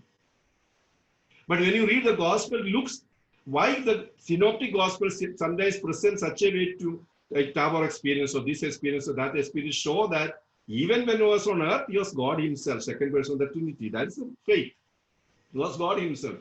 But that he was God does not enter into his human consciousness. We know more about Jesus of Nazareth than he knew about himself. If he knows that he is God, for a fraction of a second, if he knows, then everything collapses. Suppose somebody says, I am a very humble person. I am a very humble person. I am proud of my humility. If you say, I am proud of my humility, finish. Humility is gone. So a moment, then even a fraction of a second, if Jesus knows that he is God, then he's all what they're talking about, the incarnate, self-emptying, kenosis, would not make any sense. But the Gospels are trying to present that he was both God and human. Then he had limitations of knowledge. He did not know everything. He thought sickness is caused by evil spirits, maybe viral infection. That was a common belief. Even today, some villages in the chicken pox or smallpox, they say it is a devil or all kind of things. People say, when the people cannot explain, they attribute everything to devil. Jewish people, sickness was caused by evil spirit. Or the sea is caused by evil spirit. Jesus shared that he was a Jew like anybody else. He shared their experience. But what separated him or distinguishing in him was his intimate relation with his father. That spontaneously arising in him. No, a little time he rushes to be with his father. It comes spontaneously in him, in his human call, spontaneously. We know why it is, because he is a Second Trinity.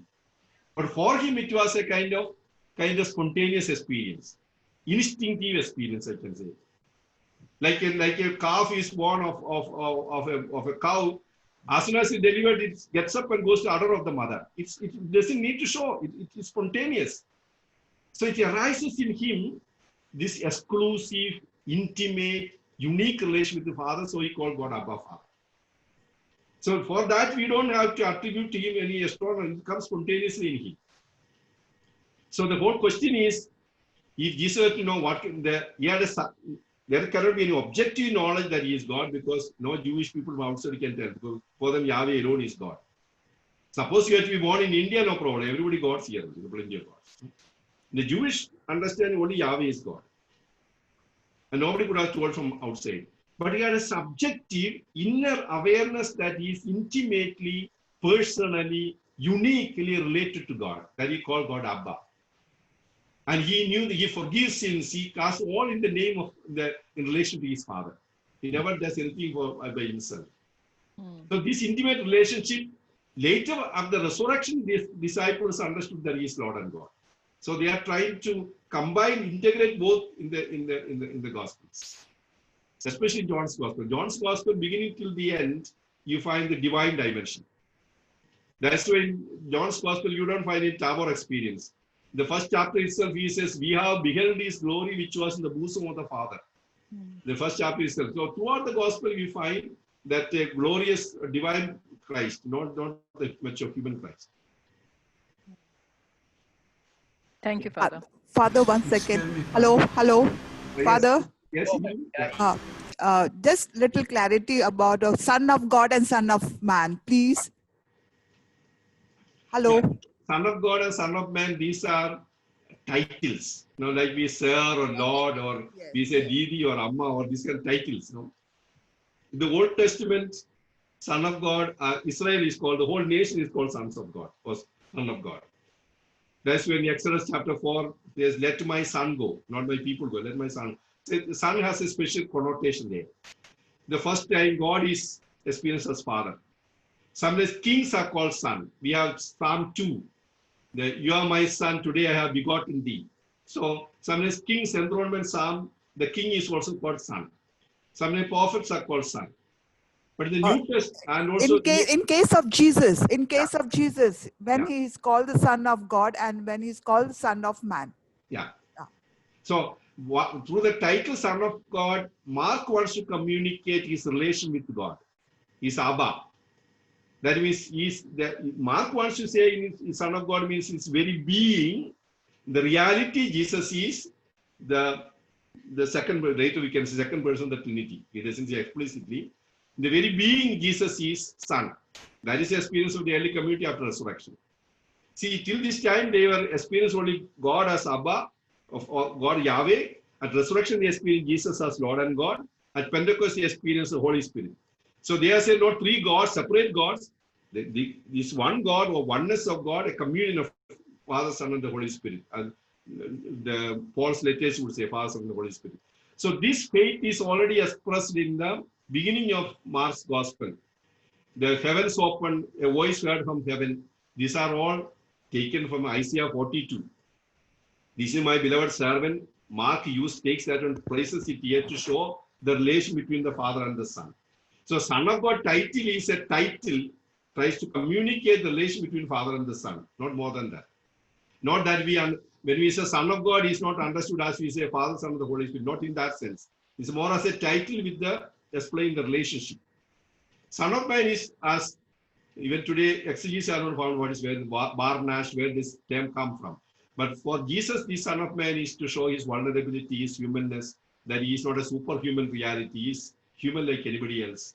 And he can be condemned, he can be betrayed, he can be taken to crucified. All that is expressed in this title, Son of Man.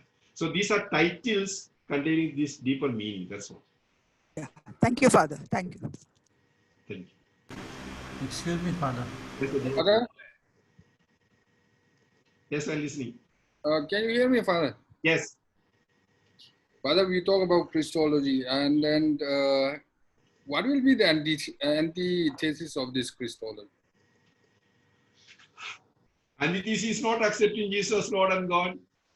Antithesis would be considering him as a reformer, a social activist, a criminal, as would say, or one of the gurus or one of the teachers. Just present him just as any other social reformer, or a guru, or a Confucius or a Buddha or such kind of person. Okay. So because many people say there is a book called The Marginal Jew. Jesus was a marginal Jew, and Jesus was a philosopher. So many books come. No, sometimes even the Easter time and so on. There are books that Jesus came to India, and 18 years he spent here, and then yoga and all kinds of stories will come about that. Those will be antitheses of that. That's why we have that's a critical understanding that when we read the gospel, John's gospel, we don't think in this critical level. There we take the gospel as God's word and message to me for today.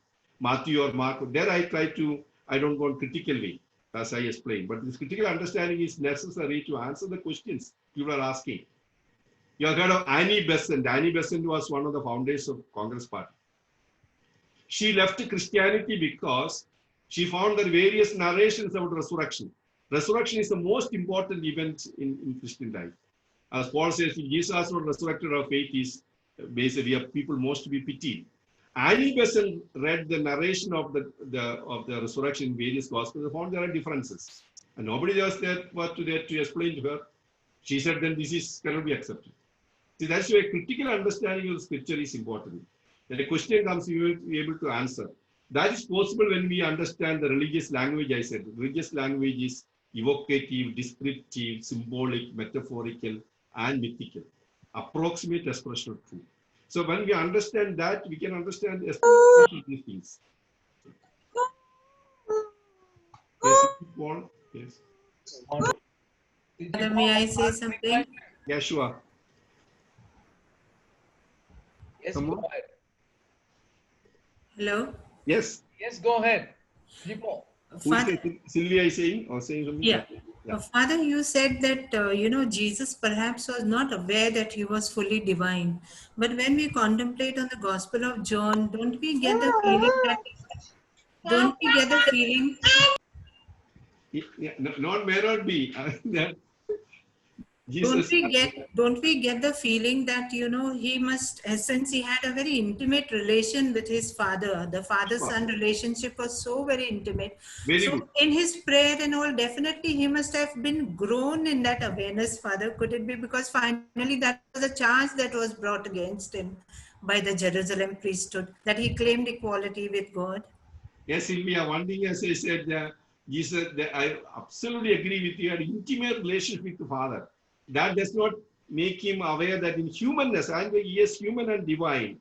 In divine dimension, he knows everything. He is God himself.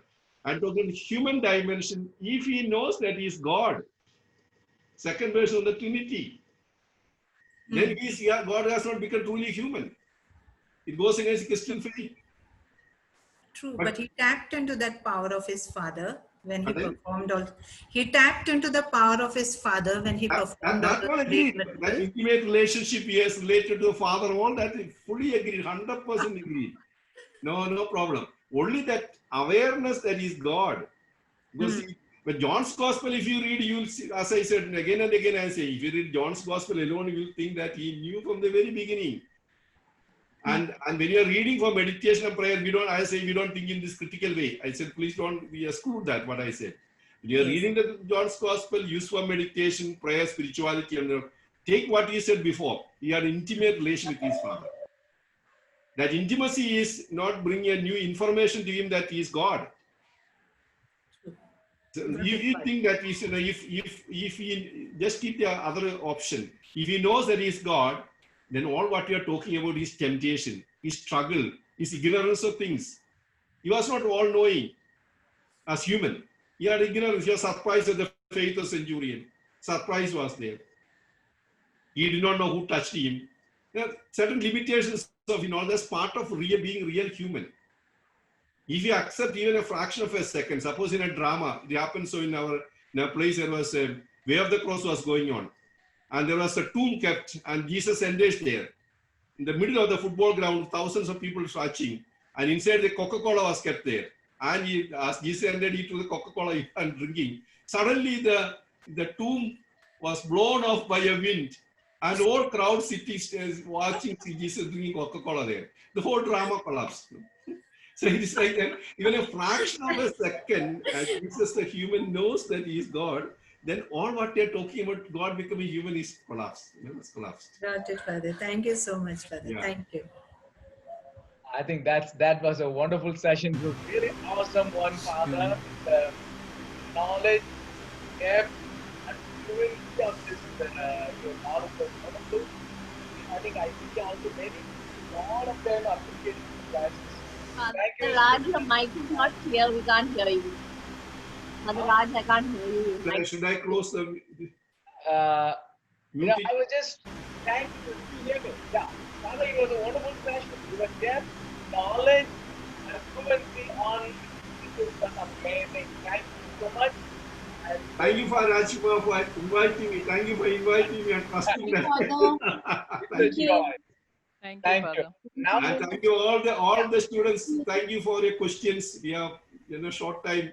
What I take for 60 classes, I am summarizing in a short time. Thank you. And you did a good job of that, Father. yeah, great job. Everybody appreciates. Now we will have a concluding hymn. Yeah. Invite, getting back to Shay, Gloria, and Bernadette. We'll have the Thanksgiving. Thank you, Lord. Thank you. Yeah. Where are they? Bernadette and Shay. Yeah, come on. Gloria is there.